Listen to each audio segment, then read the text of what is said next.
میری کلائنٹ نے بتایا کہ میری مما جب میں چھوٹا تھا ان کو کچھ مسئلے پیش آئے سسرال میں، تو میرے فادر جو تھے وہ ڈرنکنگ کرتے تھے، اس کو مارتے تھے، اور جو سسرال والے تھے وہ بڑے اس طرح کے ظالم تھے اور نشہ کرتے تھے میرے ابو، اور میری امی کو اکثر ہی ان کی حالت خراب ہو جاتی تھی جب وہ مارتے تھے، تو وہ اپنے بھائی کی طرف آ جاتی تھیں۔ تو کچھ اور بھی انہوں نے باتیں بتائی کہ چیزیں بھی چوری کر لیتے تھے وہ اس گھر میں، میری والدہ کی کے پاس جو چیزیں ہوتی تھی، جو پیسے آتے تھے وہ چھین لیتے تھے، تو بھائی کے گھر آتی تھیں۔ تو وہ کلائنٹ مجھے بتا رہا ہے کہ وہ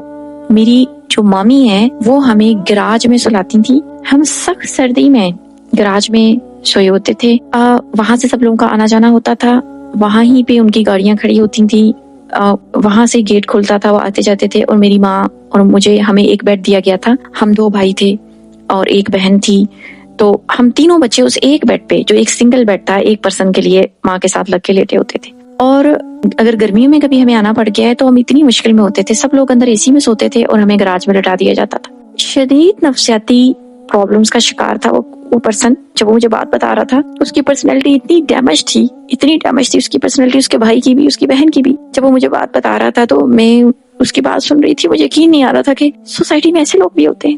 اور دیکھیے کہ اس قدر جو ظلم ہوتا ہے اور جو دین کا فہم نہیں ہوتا بھابھیوں کو، پھر انجام کیا ہوتا ہے، ایسے ایسے برے انجام سننے کو آتے ہیں۔ وہی کلائنٹ مجھے بتائے کہ میری وہ مامی، ان کا جوان بیٹا فوت ہو گیا، جوان بیٹا ایکسیڈنٹ میں فوت ہوا، ان کی 2 بیٹیاں، دونوں کی شادیاں ہوئی، دونوں طلاقیں ہیں، دونوں کو طلاق ہوئی ہے، دونوں گھر آ کے بیٹھی ہوئی ہیں۔ اس نے جو مجھے پہلے کہانی سنائی ہے کہ کس طرح سے ہم اپنی ماں کے ساتھ، اور ہمیں کھانا اکثر نہیں ملتا تھا، ہمیں کہا جاتا تھا کہ ایک ٹائم جو کھانا دے دیا وہی سنبھال کے رکھو، اسی میں سے بچا کے رکھو،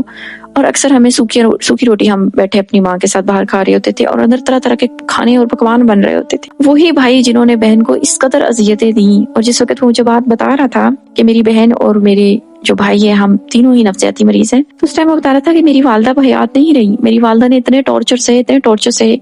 بعد میں علیحدگی لی، اور اس کے بعد جو ہے وہ اتنی بیماریوں کا شکار ہوگی، ان کی ڈیتھ ہو گئی۔ اور ساتھ وہ مجھے بتایا کہ میرے وہی ماموں، وہ 2 ماموں تھے جو اس گھر میں ہوتے تھے جہاں پہ میں نے اتنے ٹارچر سہے اور اتنی نفسیاتی ٹینشن سہی،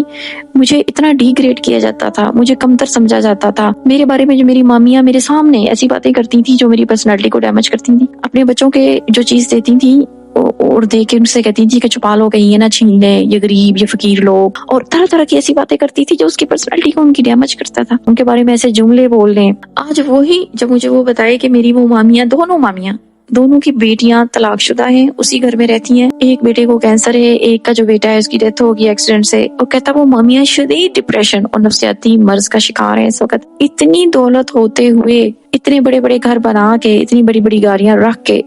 ہر ٹائم روتی ہیں، ہر ٹائم تکلیف میں۔